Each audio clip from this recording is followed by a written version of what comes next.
Assalamualaikum warahmatullahi wabarakatuh.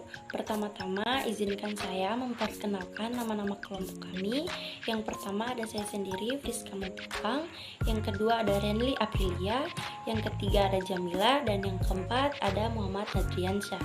Di sini kelompok kami akan membahas materi tentang etika profesi secara umum. Baik, kita lanjut ke pembahasan materi yang pertama. Secara umum, pengertian etika profesi adalah suatu sikap etis yang dimiliki seorang profesional sebagai bagian integral dari sikap hidup dalam mengemban tugasnya serta menerapkan norma-norma etis umum pada bidang-bidang khusus atau profesi dalam kehidupan manusia.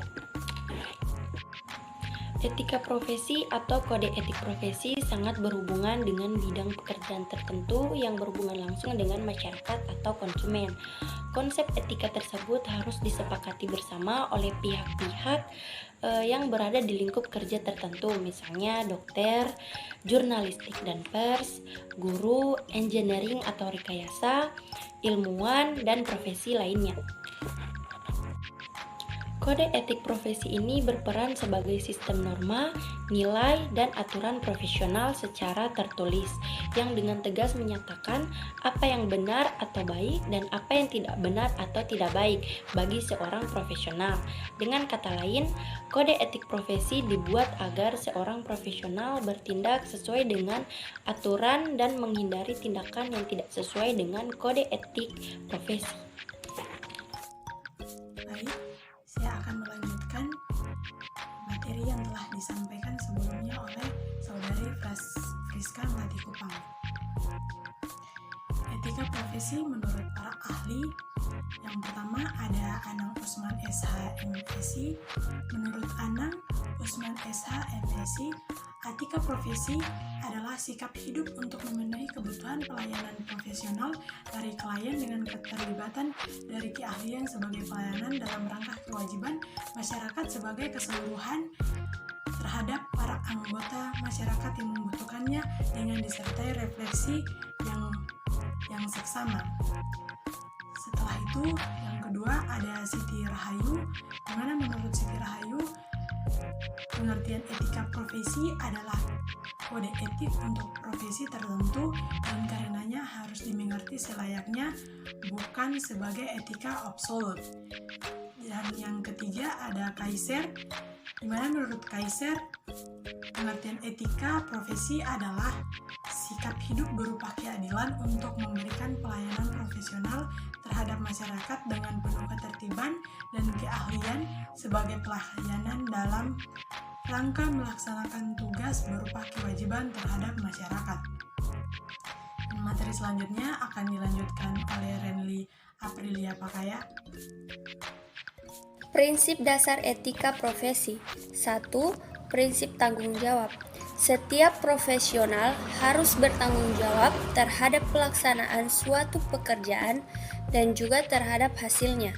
Selain itu, profesional juga memiliki tanggung jawab terhadap dampak yang mungkin terjadi dari profesinya bagi kehidupan orang lain atau masyarakat umum. Kedua, prinsip keadilan.